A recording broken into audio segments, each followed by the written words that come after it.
नमस्कार, मैं रवीश कुमार। आपका अंदाज़ा सही है कि क्या कहने जा रहा हूँ, लेकिन गुजारिश है कि जो भी कह रहा हूँ उसे धीरज के साथ सुनिएगा।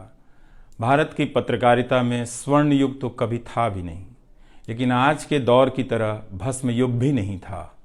भस्म युग से मेरा मतलब है जहाँ इस पेशे की हर अच्छी बात तेज़ गति से भस्म की जा रही हो।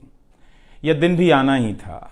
इस देश में अलग अलग नाम वाले अनेक चैनल हो गए हैं, मगर सब हैं तो गोदी मीडिया ही। उसका परिवेश, उसका इकोसिस्टम, पत्रकारिता का और माहौल सब खत्म कर दिया गया है। मगर पत्रकारिता करने और कराने का दावा भी सब कर रहे हैं। खासकर वो भी कर रहे हैं जो उसी सत्ता का हिस्सा माने जाते हैं, उसी के रूप में देखे जाते हैं, जिसकी ताकत से हर दिन पत्रकारिता इस देश में कुचली जा रही है।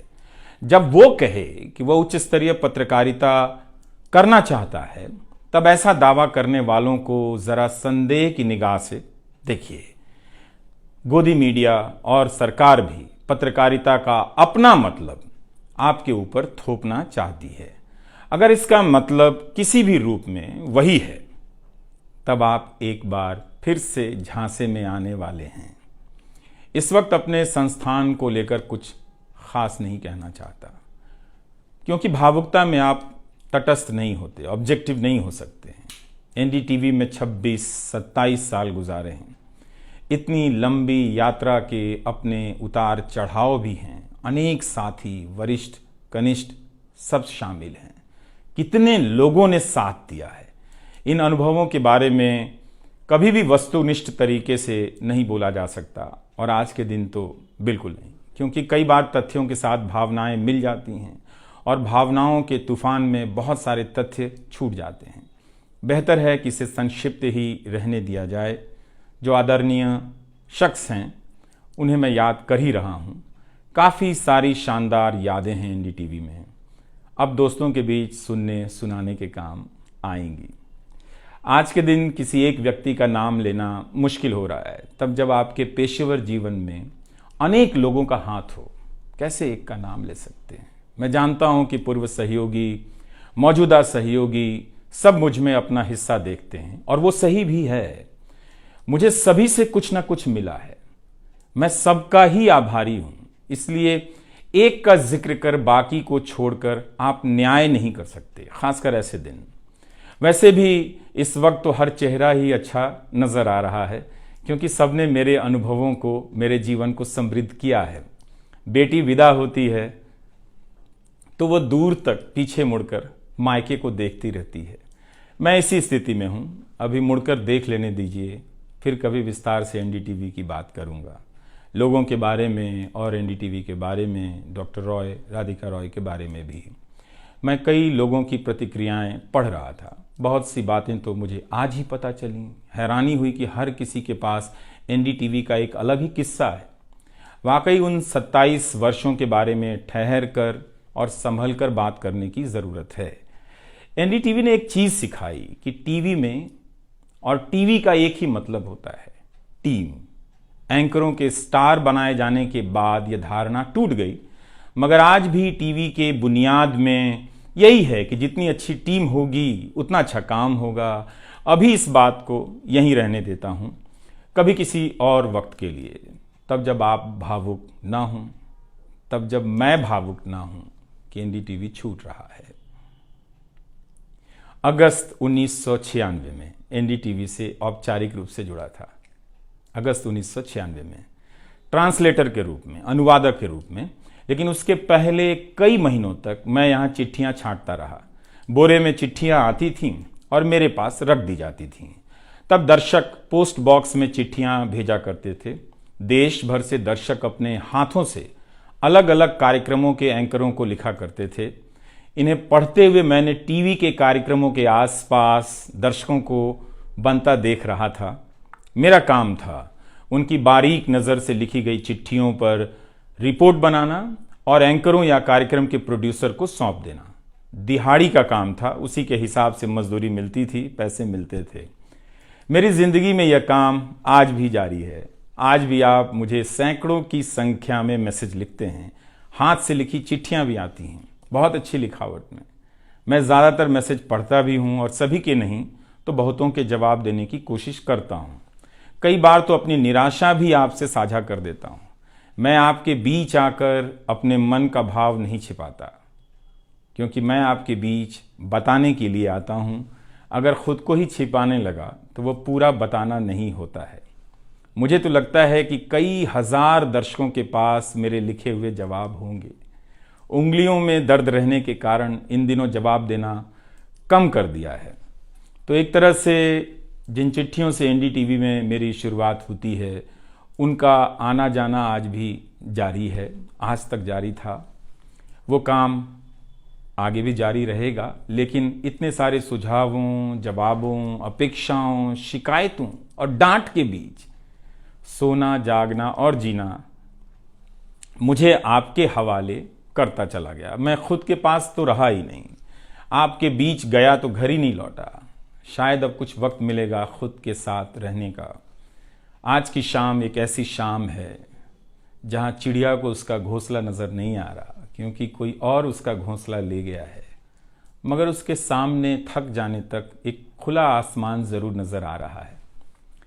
तो खैर, उसके बाद अनुवादक बना और कई पत्रकारों की रिपोर्ट का अंग्रेजी से हिंदी में अनुवाद करता रहा। इसके बाद मैं रिपोर्टर बन गया और फिर मेरी दैनिक रिपोर्ट की अलग यात्रा शुरू होती है। रवीश की रिपोर्ट से काफ़ी कुछ सीखने को मिला। तो इस तरह से यह एनडीटीवी में ही संभव हुआ कि एक चिट्ठी छांटने वाला इसके एक चैनल का ग्रुप एडिटर, समूह संपादक बनता है और आज उसे छोड़ रहा है, इस्तीफा दे रहा है। बहुत बड़ी बड़ी शक्तियां पीछे खड़ी हैं इस एक पत्रकार के पीछे। तो स्वाभाविक है कि ये नौबत आनी थी, इसका अंदाज़ा मुझे पहले भी था। लेकिन जिस दिन आता है उस दिन अच्छा तो नहीं लगता है। लेकिन मैं आपसे यह भी कहना चाहता हूं कि जब भी मेरे बारे में मूल्यांकन करें, इस बात की सहानुभूति मुझसे ना रखें कि मैं चिट्ठी छांटता था। मैं उनकी तरह नहीं हूं कि अचानक चाय बेचने की बात करने लग गया। उतर रहा हूं जहाज से, बात कर रहा हूं चाय बेचने की।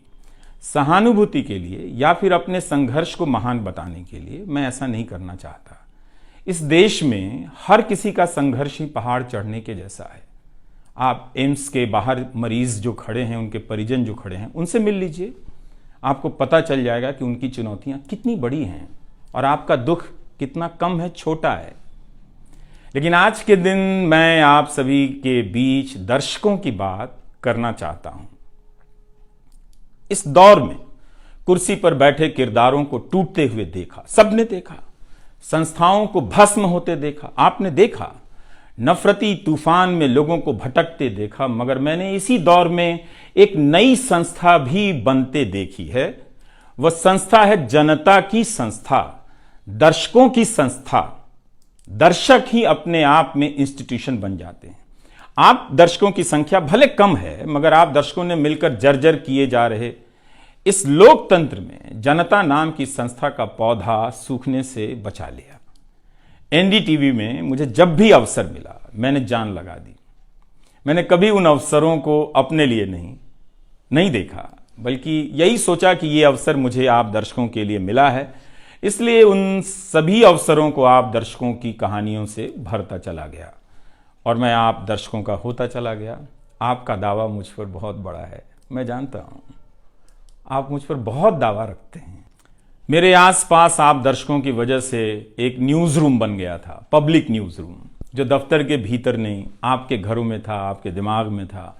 दुनिया भर में फैले कितने दर्शकों ने आगे आकर मेरी मदद की है। आपने कभी मुझसे पैसे भी नहीं मांगे, कभी एहसान तक नहीं जताया। विदेशों में मेरे लिए वीडियो रिकॉर्ड किया, रिसर्च किया। मेरा हर कार्यक्रम किसी न किसी दर्शक के सहयोग का उदाहरण है। आप दर्शकों ने मेरी जानकारियों को दुरुस्त किया है, गलती की है तो डांटा भी है और काफी कुछ उसमें जोड़ भी दिया है। कई सारे एक्सपर्ट, कई सारे छात्र, कई सारे प्रवासी भारतीय, स्थानीय भारतीय दर्शक बनने के साथ साथ मेरा साथ दे रहे थे और पत्रकार भी बन रहे थे और इस पेशे के एक छोटे से द्वीप को बचा रहे थे। इस प्रक्रिया को बिखरते देखना, दर्शकों के बनने की प्रक्रिया को बिखरते देखना और फिर से बनते देखना बहुत सुखद अनुभव रहा। आप दर्शकों में से कईयों ने मेरे लिए अलग अलग भाषाओं से अनुवाद तक कर दिया। संसाधनों की हमेशा मेरे पास कमी रही, मगर आप सभी ने मिलकर पूरी कर दी, सिर्फ इसलिए कि प्राइम टाइम में जो भी जाए ठीक से जाए। वो मेरा नहीं, आपका प्राइम टाइम था। कभी खराब शो कर दिया तो आपने अपनी निराशा बताने में कोई संकोच नहीं की। आप वाकई लाजवाब हैं। दर्शक ही मेरे नियमित संपादक हैं, निरंतर संपादक हैं आप दर्शक मेरे। मैं अक्सर कहता हूं कि एक पेड़ में कई बारिशों का पानी होता है। आपके जैसे दर्शकों के होने में ही किसी रवीश कुमार का होना है।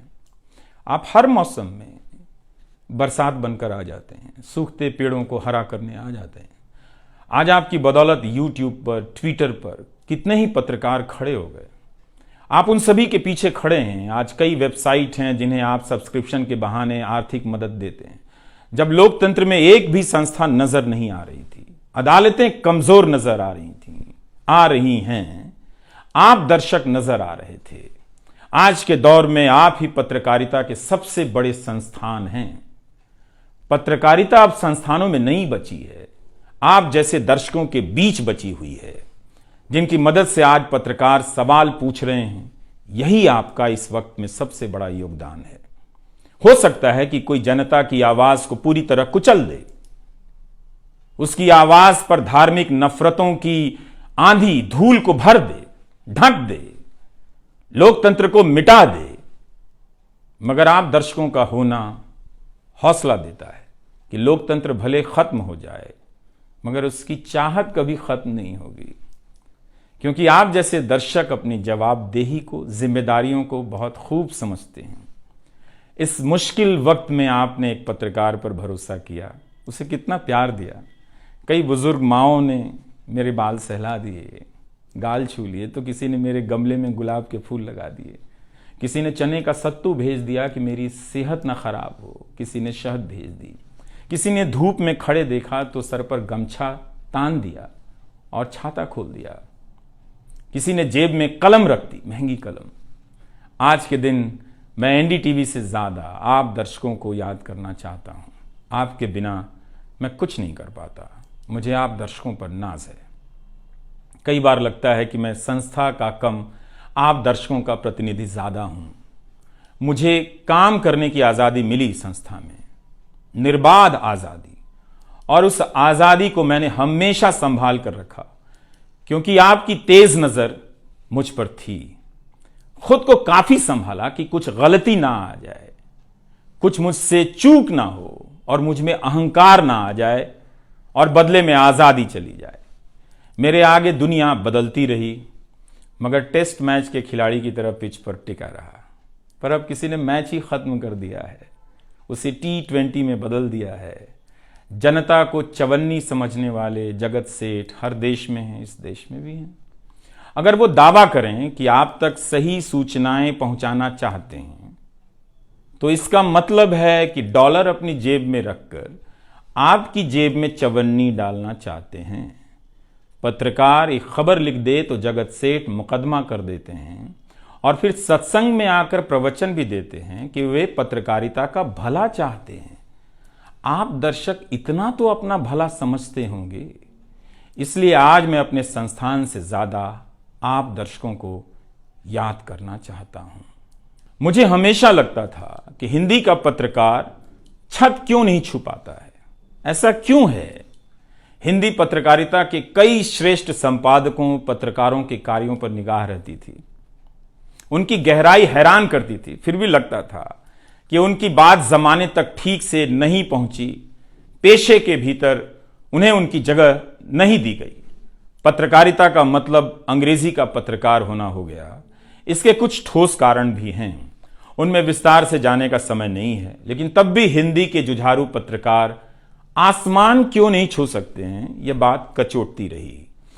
इन सब बातों ने मेरे व्यवहार में काफी बदलाव कर दिए। भाषा को संयमित किया, मर्यादित किया, ताकि हिंदी का प्रभाव कम ना हो। बहुत सजगता से अपना काम इस तरह से किया कि लोगों को, देश के किसी भी हिस्से के लोगों को मेरी हिंदी से प्यार हो जाए। मेरी मातृभाषा हिंदी नहीं है, भोजपुरी है। भोजपुरी गांव है मेरे लिए। हिंदी मेरे लिए भाषा का वो शहर है, पहला शहर, जहां मैं गांव से शहर आया था, लेकिन मुझे भारत के हर राज्य के दर्शकों से प्यार मिला है। हिंदी प्रदेशों की कुंठित राजनीति ने हिंदी को हथियार बना दिया। इससे हुआ कुछ नहीं, हिंदी को लेकर कुंठाएं ही बढ़ती चली गईं, किसी का भला नहीं हुआ। मैं उन सभी गैर हिंदी भाषी पत्रकारों, सामाजिक कार्यकर्ताओं, विद्वानों का शुक्रिया अदा करना चाहता हूं, जिन्होंने मेरी हिंदी को समृद्ध किया, जिन्होंने मेरे लिखे हुए का अपनी भाषा में अनुवाद किया और अपनी भाषा में लिखी हुई जानकारियों का मेरे लिए अनुवाद कर दिया मुफ्त में। कई बार लगता था कि अलग अलग डिब्बे जुड़ते जा रहे हैं और रेल बनती जा रही है। उर्दू, मलयालम, तमिल, कन्नड़ा, पंजाबी, गुजराती, मारवाड़ी, बंगाली, मराठी भाषा के पत्रकारों ने कितना कुछ जोड़ा है। यह बात कहीं हिंदी बनाम अंग्रेजी की तरफ ना मुड़ जाए, इसलिए कहना जरूरी है कि अंग्रेजी भाषा में लिखने वाले विद्वानों और पत्रकारों ने मेरी खुलकर मदद की है, मेरे साथ बराबरी का व्यवहार किया। जो नहीं कर सके, ऐसे हैं, उनका क्या हिसाब करना, उनका क्या रोना, मगर जो बराबरी के साथ पेश आते रहे, उनका आभार व्यक्त करना चाहिए। उन सभी ने अपना श्रेष्ठ मुझसे साझा किया, किताबें दी, अवसर बताए, मेरे लेख का अनुवाद तक कर दिया, ज्यादा लोगों तक पहुंचा दिया। मेरे जीवन में इतिहास के मेरे शिक्षकों का बहुत योगदान है। मेरे शिक्षक मेरी जान है। मैं चाहता हूं कि आप मेरे जरिए मेरे पीछे खड़े अनगिनत लोगों के बारे में जानें, उन्हें भी देखें। और दोस्तों को कौन भूल सकता है, बहुत अच्छे अच्छे दोस्त मिले, कम मिले लेकिन मिले। आप जनता के बीच जाने के तमाम अवसर मेरे लिए बहुत खास हैं।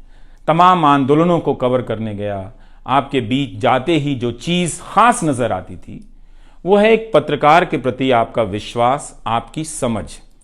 आप लोगों से मैं घिर जाता था, आपके भीतर कितना कुछ बहने लग जाता था, जिसे एक राज्य को सुनना चाहिए, जिसे सुनाने के लिए पत्रकार से अच्छा कोई जरिया नहीं।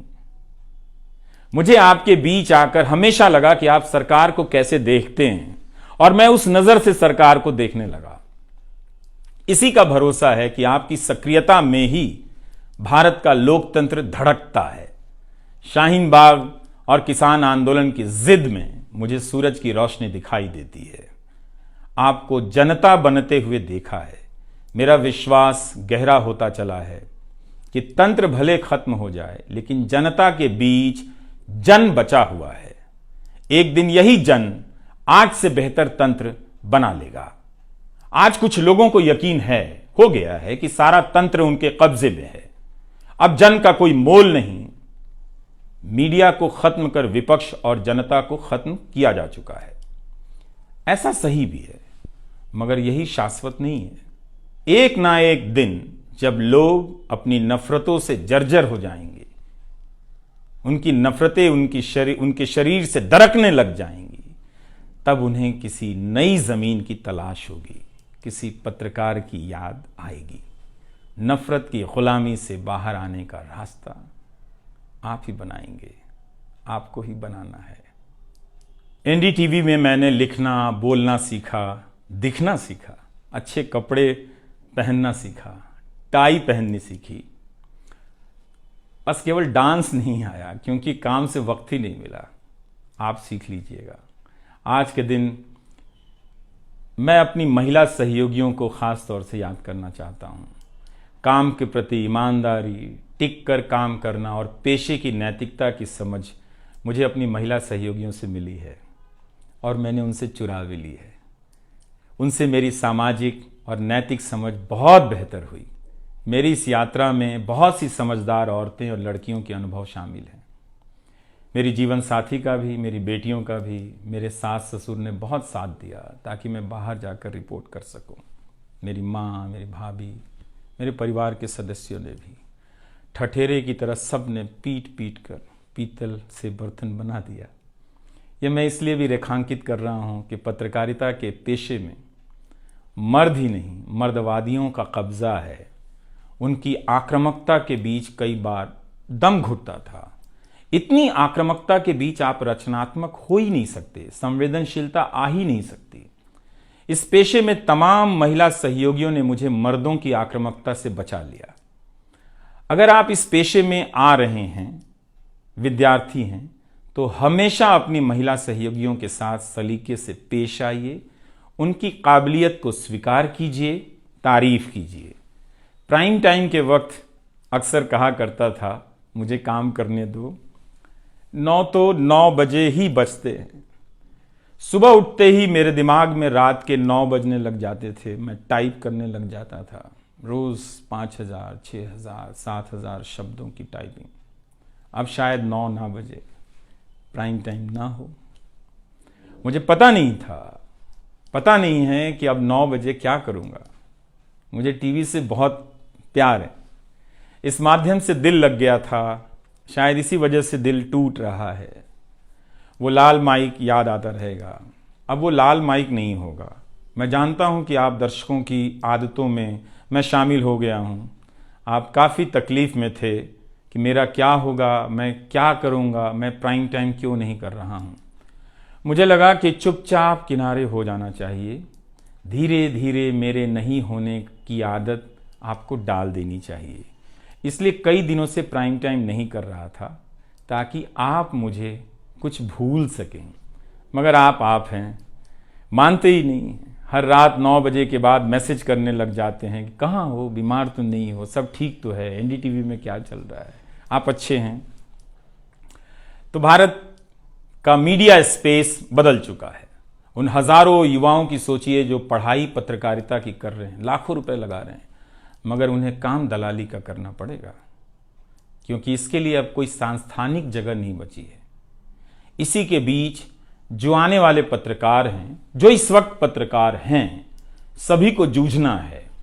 कोई घुट रहा है तो कोई इस पेशे को छोड़ रहा है। कई लोग कहते हैं कि नौकरी की मजबूरी के अलावा पत्रकार बनने की कोई दूसरी शर्त नजर नहीं आती, कोई उत्साह नहीं है। यहां तो जस्टिस तक कह रहे हैं कि जमानत देने पर जजों को टारगेट किए जाने का डर लगता है। जब जज को ही डर लगता है, तब फिर इस दौर में यह बोलना भी गुनाह है कि मुझे डर नहीं लगता है। एक डरा हुआ पत्रकार मरा हुआ नागरिक पैदा करता है। इसलिए बोला कीजिए कि हमें डर नहीं लगता है। आप उस देश के नागरिक हैं जिसने नंगे पांव ब्रिटिश साम्राज्य को घुटने पर झुका दिया। कोई कारण नहीं कि मैं आप पर भरोसा ना करूं कि एक दिन आप गोदी मीडिया की इस गुलामी से बाहर आएंगे। आप हमेशा इस गुलामी में नहीं रह सकते। इसकी गुलामी से आपको लड़ना ही पड़ेगा। यह सबकी लड़ाई है। इस लड़ाई के बिना आप दुनिया में सर उठाकर नहीं चल सकते। आपकी यही पहचान होगी कि आजाद देश के गोदी मीडिया के गुलाम हैं। इसके खतरे की गंभीरता को समझिए। कानून की आड़ में अब अधिकार कुचले जा रहे हैं, अभिव्यक्तियों को रौंदा जा रहा है ताकि सारे अवैध काम वैध नजर आए। इस समय मेरे रास्ते निश्चित नहीं हैं, निश्चित हैं तो सिर्फ हौसला है। उसका भी क्या भरोसा, कभी आसमान में होता है, कभी पाताल में। एक YouTube चैनल बनाया है रवीश कुमार ऑफिशियल, और फेसबुक पेज भी है रवीश का पेज। इसे सब्सक्राइब कीजिएगा। अब मैं YouTube पर ही नज़र आऊँगा, एनडीटीवी इंडिया पर नहीं। किसी संस्था के साथ मर्यादाएं बहुत अलग होती हैं, फ्रीलांस और आज़ाद जीवन की अलग। लेकिन इस बार परिवार के साथ थोड़ा वक्त बिताना चाहता हूँ, जीना चाहता हूँ। मैंने इस्तीफ़ा दे दिया है। नमस्कार, मैं रवीश कुमार अब आपको उस चैनल पर सुनाई नहीं देगा। नमस्कार, मैं रवीश कुमार।